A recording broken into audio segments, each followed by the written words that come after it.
Bien le bonjour les grimpeurs, on se retrouve aujourd'hui sur ma chaîne d'escalade pour une vidéo ô combien importante. On va voir la base de la base, à savoir les 10 conseils pour un débutant en escalade.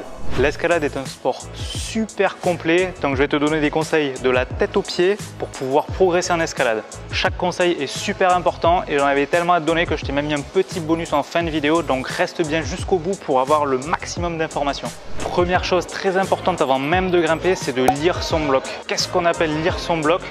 En fait, tu vas regarder les prises et tu vas essayer de savoir, là je vais mettre ma main gauche, ma main droite, là je vais monter mon pied, clac. Et en fait, cette réflexion que tu vas faire avant même de grimper, ça va te permettre de gagner du temps pendant que tu grimpes pour être le plus efficace possible et économiser ton énergie et toutes tes forces. Deuxième conseil super important, grimpe les bras tendus. La plupart des grimpeurs débutants grimpent avec les bras pliés comme ça et du coup, vu qu'ils ont les bras pliés, ça les fait forcer énormément et ils se fatiguent beaucoup plus vite. Forcément, il faut essayer d'économiser au plus possible ses bras parce que si tes bras ne tiennent plus, eh ben, tu tombes du mur quoi. Troisième conseil, ne mets pas trop de magnésie, que ce soit liquide ou solide en poudre quoi. La magnésie, ça te sert quand tu as les mains un petit peu moites à te les assécher et à ce que tu aies une meilleure adhérence. Si tu mets trop de magnésie, tu auras une couche de pof sur tes doigts et là par contre ça va faire tout glissant et tu vas perdre toute cette adhérence. Quatrième conseil que je peux te donner, toujours avoir au minimum 3 appuis sur le mur autant que possible. Pourquoi? Parce que comme le principe d'une chaise ou d'un tabouret, etc., si tu n'as que 2 pieds, c'est compliqué, ça tombe. Tu restes en as 3, c'est stable, 4, c'est le maximum. Exemple, si tu as toujours 3 parties ou 4, ça va, tu es très stable, tu vois. Que tu ailles de gauche à droite, de haut en bas, etc., tu es stable. Si tu as juste 2 appuis, tu perds tout ton équilibre et c'est compliqué. Tu peux pas vraiment gérer, tu vois. C'est un peu difficile. Donc essaye toujours d'avoir au moins 3 appuis, que ce soit 2 mains, un pied ou 2 pieds, une main. C'est le minimum que je te conseille pour que tu gardes ton équilibre pendant que tu grimpes. Petite pause dans cette vidéo pour te dire de t'abonner à ma chaîne YouTube d'escalade pour que je te donne plein de conseils et que tu puisses kiffer l'escalade. Non. Trop d'escalade. Oui, trop d'escalade, on est d'accord. On passe maintenant à la partie la plus importante, bien utiliser ses jambes. Tes jambes, c'est quoi? C'est ton muscle le plus puissant de ton corps. Du coup, il faut que tu le rentabilises. C'est ça qui va te permettre de grimper et de monter toujours plus haut. Alors comment faire? Ça, c'est d'autant plus notable quand tu fais de la dalle, c'est-à-dire que c'est incliné comme ça. Comment tu te rends compte de l'importance des jambes? C'est quand limite tu ne te sers pas des mains.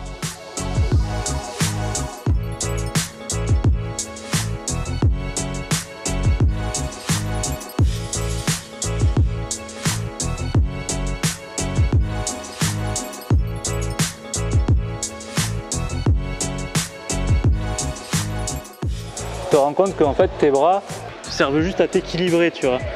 Et tu peux aller très loin juste avec tes jambes. Mais qui dit jambes dit bien évidemment pose de pied, parce que la pose de pied c'est aussi très important. Qu'est-ce que la pose de pied? La pose de pied c'est la façon dont tu vas te poser ton pied sur la prise. Donc comment on pose son pied? Est-ce qu'on le pose avec la pointe, avec le talon, avec le milieu comme ça? On ne fait pas du tout ça comme ça. En escalade, tu mets la pointe de ton pied. Pourquoi? Parce que ça va te permettre plusieurs choses. Ça va te permettre de te redresser sur ton pied, de t'écraser dessus ou de pivoter comme ça de gauche à droite. Et ça, c'est super important parce que ça te donne une flexibilité de ta cheville pour faire tout ce qu'il faut. Si tu mets le plat de ton pied, seule chose que ça va faire, c'est que ça va te faire glisser. Comme tu le vois, un chausson d'escalade, de toute façon, tu as de la gomme devant, derrière et au milieu, il n'y a rien du tout. C'est la partie où il ne faut pas mettre le pied. D'ailleurs, tu vois que je pose bien les pointes parce que mon chausson il commence à être bien fatigué. Prochain conseil que je peux te donner, c'est de bien t'échauffer avant le début de chaque séance. C'est-à-dire que tout ce qui est articulaire, épaules, bras, poignets, doigts, très important, tu vas en avoir besoin pour grimper. Donc comment tu fais pour t'échauffer? Soit tu fais des échauffements articulaires individuels, je pourrais te faire une vidéo pour comment je m'échauffe si tu veux, soit tu peux tout simplement grimper dans des blocs de difficulté plus faciles. Donc soit tu grimpes avec toutes les prises, soit tu grimpes dans un niveau plus facile que le tien. Prochain conseil que je peux te donner, c'est à la fin de ta séance, étire-toi bien. J'en ai même fait les frais il y a 2 jours quand j'ai repris vraiment bien l'escalade. J'ai des courbatures partout. Très important que tu tires vraiment tout ce qui est avant-bras, bras, pecs, tout ce que tu sens que tu as vraiment bien travaillé parce que comme ça, moi, ça t'évitera toutes les courbatures. Bois beaucoup d'eau aussi parce que c'est très important. Et puis comme ça, tu te sentiras beaucoup mieux pour la prochaine séance et tu éviteras les blessures.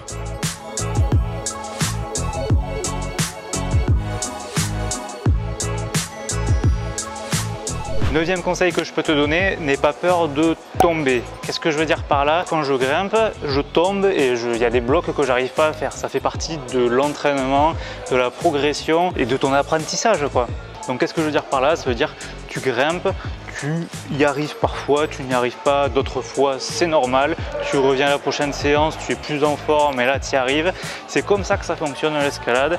Tu peux essayer 10 fois et tomber 10 fois, du moment que tu réessayes une 11e fois, c'est ça le plus important parce que c'est la 11e fois que tu vas réussir à sortir le bloc que tu n'as jamais réussi à faire. 10e conseil que je peux te donner, c'est l'un des plus importants je trouve, c'est l'escalade, c'est un sport de partage, c'est un sport convivial. Donc discute avec les gens qui sont autour de toi, chaque grimpeur est différent, il y en a qui grimpent en statique, d'autres en dynamique, etc. Tu vas pouvoir échanger tes conseils à toi, ils vont pouvoir t'aider, chacun va s'apporter mutuellement, c'est de l'entraide, du partage, de la bonne humeur et puis c'est tous les ingrédients qu'il faut pour faire une super séance d'escalade. Petit bonus parce que ça fait toujours plaisir d'avoir quelques conseils en plus. Observe les grimpeurs autour de toi pour voir comment ils font pour grimper. Inspire-toi d'eux, aide les autres, fais-toi aider, entraide, partage comme je t'ai déjà dit. Et le plus important, amuse-toi et kiffe ce que tu fais. La communauté de grimpeurs est incroyable, c'est une immense famille. Donc n'aie pas peur, il n'y a pas de ridicule, il n'y a pas de jugement. C'est juste un combat entre toi et ton bloc. N'hésite pas à me dire en commentaire si tu as des questions, si tu as des difficultés en escalade ou si tu veux en apprendre plus tout simplement. Je me ferai un plaisir d'y répondre ou même de te faire des vidéos là-dessus. Abonne-toi à ma chaîne d'escalade pour avoir plein de vidéos d'escalade et des bons conseils et kiffer ce sport de façon générale. Il y a plein d'invités et plein de vidéos qui arrivent. Donc je te dis à très bientôt dans une prochaine vidéo. Ok, attends, c'est pas vrai. Pas d'ici.